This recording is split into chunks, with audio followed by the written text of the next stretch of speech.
1. कोशिका की खोज सर्वप्रथम किसने की थी? उत्तर रॉबर्ट हुक ने। 1665 ईस्वी में उन्होंने मृत कॉक कोशिका को सूक्ष्मदर्शी से देखा था। 2. जीवित कोशिका की खोज का श्रेय किसे दिया जाता है? उत्तर एंटनी वॉन ल्यूवेनहॉक।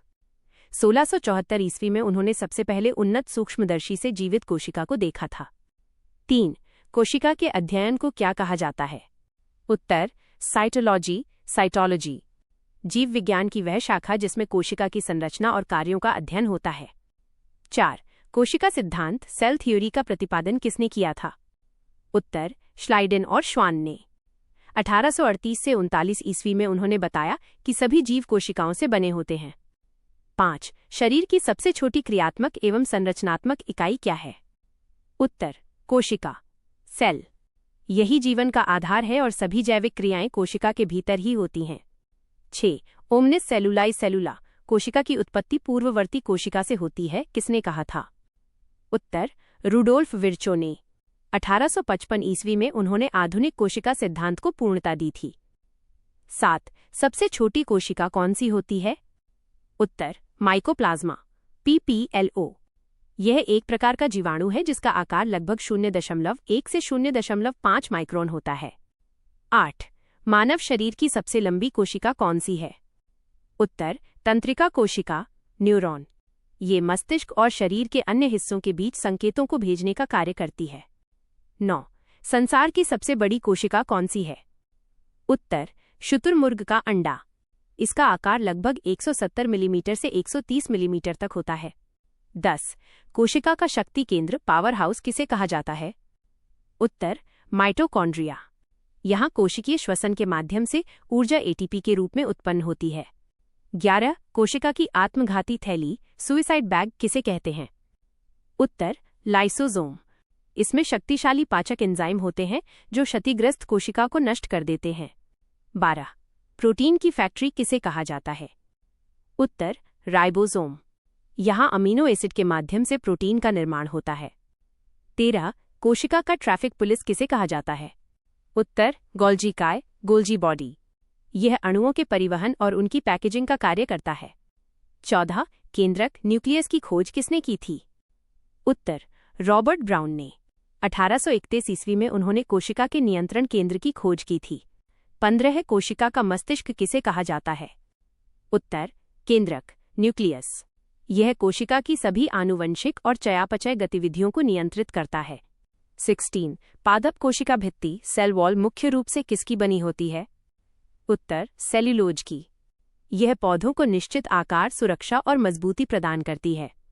17. कोशिका झिल्ली सेल मेम्ब्रेन किस प्रकार की होती है? उत्तर अर्धपारगम्य, सेमी परमिएबल। यह केवल चुनिंदा पदार्थों को ही कोशिका के अंदर या बाहर जाने देती है। 18. जीवद्रव्य प्रोटोप्लाज्म का नामकरण किसने किया था? उत्तर पुरकिंजे ने। 1839 ईस्वी में उन्होंने कोशिका के जीवित तरल पदार्थ को यह नाम दिया था।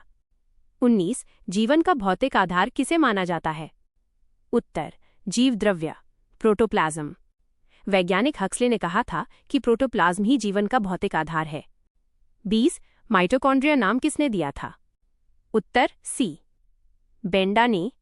अल्टमैन ने इसकी खोज की थी, लेकिन बेंडा ने इसे माइटोकॉन्ड्रिया नाम दिया।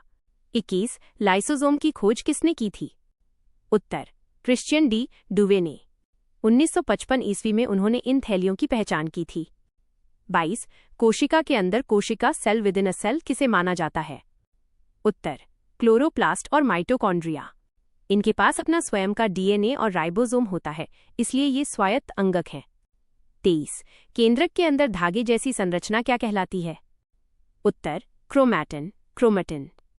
कोशिका विभाजन के समय यही धागे संघनित होकर गुणसूत्र बन जाते हैं। 24. वंशागति का वाहक किसे कहा जाता है? उत्तर गुणसूत्र, क्रोमोसोम। ये माता पिता के आनुवंशिक लक्षणों को अगली पीढ़ी में पहुंचाते हैं। 25. DNA का डबल हेलिक्स मॉडल किसने दिया था? उत्तर वॉटसन एवं क्रिक ने। 1953 ईस्वी में उन्होंने DNA की द्विकुंडलित संरचना की व्याख्या की थी। 26. कोशिका विभाजन के कितने मुख्य प्रकार हैं? उत्तर 3. असूत्री, समसूत्री और अर्धसूत्री। इन्हें अंग्रेजी में क्रमशः अमिटोसिस, माइटोसिस और मियोसिस कहा जाता है। 27 समसूत्री विभाजन माइटोसिस किन कोशिकाओं में होता है? उत्तर कायिक कोशिकाओं सोमैटिक सेल्स में। यह शारीरिक वृद्धि और घाव भरने के लिए उत्तरदायी है। 28 अर्धसूत्री विभाजन मियोसिस कहाँ होता है? उत्तर जनन कोशिकाओं में। यह युग्मक निर्माण के दौरान होता है ताकि गुणसूत्रों की संख्या आधी बनी रहे। 29 कोशिका चक्र की सबसे लंबी अवस्था कौन सी है? उत्तर इंटरफेज। इस अवस्था में कोशिका विभाजन की तैयारी करती है और डीएनए का रेप्लिकेशन होता है। 30 पादप कोशिका में भोजन किस रूप में संचित रहता है? उत्तर स्टार्च मंड के रूप में। पौधे प्रकाश संश्लेषण द्वारा बने ग्लूकोज को स्टार्च में बदलकर स्टोर करते हैं। 31 जंतु कोशिका में भोजन किस रूप में संचित रहता है? उत्तर ग्लाइकोजन के रूप में। यह मुख्य रूप से हमारे यकृत, लिवर और मांसपेशियों में जमा होता है। 32 केवल पादप कोशिकाओं में पाया जाने वाला अंगक कौन सा है? उत्तर लवक, प्लास्टिड और कोशिका भित्ति। जंतु कोशिकाओं में प्लास्टिक और सेल वॉल नहीं होते हैं। 33 प्रकाश संश्लेषण की क्रिया कोशिका के किस भाग में होती है? उत्तर क्लोरोप्लास्ट, हरित लवक में। इसे कोशिका का रसोई घर, किचन ऑफ द सेल भी कहा जाता है। 34 फूलों और फलों को आकर्षक रंग कौन प्रदान करता है? उत्तर क्रोमोप्लास्ट, वर्णी लवक। जैसे गाजर का नारंगी रंग कैरोटीन के कारण होता है। 35 जड़ की कोशिकाओं में कौन सा लवक पाया जाता है? उत्तर ल्यूकोप्लास्ट, अवर्णी लवक। यह रंगहीन होता है और मुख्य रूप से भोजन संचय का कार्य करता है। 36 एटीपी का पूर्ण रूप क्या है? उत्तर एडिनोसिन ट्राइफॉस्फेट। इसे कोशिकीय ऊर्जा की मुद्रा या एनर्जी करेंसी कहा जाता है। 37 राइबोसोम मुख्य रूप से किसके बने होते हैं? उत्तर आरएनए और प्रोटीन के। इन्हें राइबोन्यूक्लियोप्रोटीन कण भी कहा जाता है। 38 अंतःप्रद्रव्य जालिका ईआर के दो मुख्य प्रकार कौन से हैं? उत्तर चिकनी एसईआर और खुरदरी आरईआर। खुरदरी ईआर की सतह पर राइबोसोम चिपके होते हैं। 39 केंद्रिका न्यूक्लियोलिस कहाँ स्थित होती है? उत्तर केंद्रक के भीतर। यह राइबोसोमल आरएनए के संश्लेषण में महत्वपूर्ण भूमिका निभाती है। 40 मानव कोशिका में गुणसूत्रों की संख्या कितनी होती है? उत्तर 46 23 जोड़े। इनमें से 44 ऑटोसोम और 2 लिंग गुणसूत्र होते हैं। 41 जीवाणु बैक्टीरिया में किस प्रकार का राइबोसोम होता है? उत्तर 70S प्रकार का। प्रोकैरियोटिक कोशिकाओं में 70S और यूकैरियोटिक में 80S होता है। 42 जीन किसकी कार्यात्मक इकाई है? उत्तर डीएनए की। जीन ही लक्षणों की अभिव्यक्ति के लिए उत्तरदायी होते हैं। 43 कोशिका झिल्ली मुख्य रूप से किसकी बनी होती है? उत्तर फॉस्फोलिपिड और प्रोटीन की। ये एक लिपोप्रोटीन परत होती है। 44 सेंट्रोसोम तारककाय का कार्य क्या है? उत्तर कोशिका विभाजन में मदद करना। यह कोशिका विभाजन के दौरान स्पिंडल फाइबर का निर्माण करता है। 45 रिक्तिका वैक्यूल के चारों ओर की झिल्ली को क्या कहते हैं? उत्तर टोनोप्लास्ट। यह झिल्ली रिक्तिका के अंदर के पदार्थों को कोशिका द्रव्य से अलग रखती है। 46 पादप कोशिका में आयतन का 90% हिस्सा कौन घेरता है? उत्तर केंद्रीय रिक्तिका वैक्यूल। जंतु कोशिका में रिक्तिकाएं बहुत छोटी या अनुपस्थित होती हैं। 47 जीन विनिमय क्रॉसिंग ओवर किस विभाजन में होता है? उत्तर अर्धसूत्री विभाजन मियोसिस आई। प्रोफेज -1 की पैकेटीन अवस्था में पिता और माता के जीन आपस में मिलते हैं। 48 लाइसोसोम में कौन से एंजाइम पाए जाते हैं? उत्तर जल अपघटकीय हाइड्रोलिटिक एंजाइम। ये एंजाइम बहुत ही अम्लीय होते हैं और पाचन में सहायक होते। 49 गोल्जी काय की खोज किसने की थी? उत्तर कैमिलो गोल्जी ने। 1898 ईस्वी में उन्होंने तंत्रिका कोशिका में इसकी खोज की थी। 50 प्रोकैरियोटिक कोशिका का उदाहरण क्या है? उत्तर जीवाणु और नील हरित शैवाल। इनमें स्पष्ट केंद्रक और झिल्लीदार अंगक नहीं पाए जाते। 51 यूकैरियोटिक कोशिका किसमें पाई जाती है? उत्तर उच्च वर्गीय पौधों और जंतुओं में। इनमें पूर्ण विकसित केंद्रक और सभी अंगक मौजूद होते हैं। 52 कोशिका द्रव्य और केंद्रक को संयुक्त रूप से क्या कहते हैं? उत्तर जीव द्रव्य प्रोटोप्लाज्म। यह कोशिका का पूरा जीवित हिस्सा होता है। 53 किस कोशिका अंगक को बायोप्लास्ट कहा गया था? उत्तर माइटोकॉन्ड्रिया। 1886 ईस्वी में रिचर्ड ऑल्टमैन ने इसे यह नाम दिया था। 54 कोशिका का सबसे छोटा अंगक कौन सा है? उत्तर राइबोसोम। ये बिना किसी झिल्ली वाला सबसे छोटा कण है। 55 डीएनए का अर्थ क्या है? उत्तर डीऑक्सीराइबोन्यूक्लिक एसिड। यह आनुवंशिक जानकारी का मुख्य भंडार है। 56 आरएनए का अर्थ क्या है? उत्तर राइबोन्यूक्लिक एसिड। यह मुख्य रूप से प्रोटीन निर्माण के संदेश वाहक के रूप में कार्य करता है। 57 कोशिका झिल्ली का फ्लूइड मोज़ेक मॉडल किसने दिया था? उत्तर सिंगर और निकोलसन ने। 1972 ईस्वी में उन्होंने झिल्ली की तरल संरचना को समझाया था। 58 केंद्रक द्रव में क्रोमैटिन जाल किस अवस्था में गुणसूत्र बनते हैं?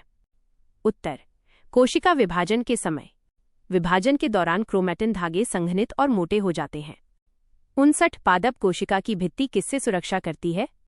उत्तर बाहरी दबाव और आघातों से। यह पौधों को प्रतिकूल वातावरण में टिके रहने में मदद करती है। 60 लाइसोसोम कहाँ से बनते हैं? उत्तर गोल्जी कॉम्प्लेक्स से। गोल्जी की पुटिकाओं से ही लाइसोसोम का निर्माण होता है। 61 माइटोकॉन्ड्रिया के आंतरिक वलय को क्या कहते हैं? उत्तर क्रिस्टे। ये उंगली जैसी संरचनाएं होती हैं जहां रासायनिक अभिक्रियाएं होती हैं। 62 क्लोरोफिल के केंद्र में कौन सा तत्व होता है? उत्तर मैग्नीशियम Mg। मैग्नीशियम प्रकाश ऊर्जा को अवशोषित करने के लिए अनिवार्य है। 63 जीन शब्द का उपयोग सबसे पहले किसने किया था? उत्तर विल्हेम जोहानसन ने। 1909 ईस्वी में उन्होंने फैक्टर्स को जीन नाम दिया था। 64 आनुवांशिकी का पिता फादर ऑफ जेनेटिक्स किसे माना जाता है? उत्तर ग्रेगर जॉन मेंडल। उन्होंने मटर के पौधों पर प्रयोग करके वंशानुक्रम के सिद्धांत दिए थे। 65 केंद्रक के अलावा डीएनए कहाँ पाया जाता है? उत्तर माइटोकॉन्ड्रिया और हरित लवक में। इन्हें अर्धस्वायत्त अंगक भी कहा जाता है क्योंकि इनका अपना डीएनए होता है। 66 कोशिका का आकार आमतौर पर किस इकाई में मापा जाता है? उत्तर माइक्रोन। 1 माइक्रोन = 10 मीटर के बराबर होता है। 67 समसूत्री विभाजन की वो अवस्था जिसमें गुणसूत्र ध्रुवों की ओर चलते हैं। उत्तर एनाफेज। यह विभाजन की सबसे कम समय वाली अवस्था मानी जाती है। 68 केंद्रक की खोज किस वर्ष हुई थी? उत्तर 1831 ईस्वी में। रॉबर्ट ब्राउन ने ऑर्किड की जड़ों की कोशिकाओं में इसे देखा था। 69 रॉबर्ट हुक ने कोशिका का वर्णन किस पुस्तक में किया था? उत्तर माइक्रोग्राफिया। यह विज्ञान के इतिहास की एक बहुत प्रसिद्ध पुस्तक है। 70 कोशिका विज्ञान का जनक किसे माना जाता है? उत्तर रॉबर्ट हुक। कोशिका की पहली खोज के लिए उन्हें ये श्रेय दिया जाता है। 71 कवक फंगी की सेल वॉल किसकी बनी होती है? उत्तर चिटिन की। काइटिन एक मजबूत पॉलीसैकेराइड है। 72 गुणसूत्र क्रोमोसोम नाम किसने दिया था? उत्तर W। वॉल्डेयर ने 1888 ईस्वी में उन्होंने केंद्रक के भीतर की छड़ों को ये नाम दिया। 73 राइबोसोम की खोज किसने की थी? उत्तर जॉर्ज पैलिड ने। 1953 ईस्वी में उन्होंने राइबोसोम को इलेक्ट्रॉन सूक्ष्मदर्शी से देखा था। 74 कोशिका द्रव्य में सर्वाधिक पाया जाने वाला पदार्थ क्या है? उत्तर जल वाटर। कोशिका में लगभग 80% से 90% तक जल होता है। 75 अमीबा में किस प्रकार का विभाजन देखा जाता है? उत्तर असूत्री एमिटोसिस। इसमें केंद्रक और कोशिका सीधे 2 भागों में बंट जाते हैं। 76 कोशिका झिल्ली के लिए आवश्यक लिपिड कहाँ बनते हैं? उत्तर चिकनी अंतःप्रद्रवी जालिका SCR में। SCR फैट और स्टेरॉयड के संश्लेषण का कार्य करती है। 77 तारककाय सेंट्रोसोम की खोज किसने की थी? उत्तर T। बोवेरी ने। यह विभाजन के समय स्पिंडल पोल बनाने में सहायक है। 78 पौधों में गोल्जी को किस नाम से जाना जाता है? उत्तर डिक्टियोसोम। पौधों में गोल्जी छोटे और छितरे हुए होते हैं। 79 ATP का संश्लेषण माइटोकॉन्ड्रिया के किस भाग में होता है? उत्तर ऑक्सीजोम F1 कण में। ये कण क्रिस्टी की आंतरिक सतह पर लगे होते हैं। 80 कोशिका सिद्धांत का अपवाद किसे माना जाता है? उत्तर विषाणु वायरस। विषाणु में कोशिका जैसी संरचना नहीं होती, ये सजीव और निर्जीव के बीच की कड़ी हैं।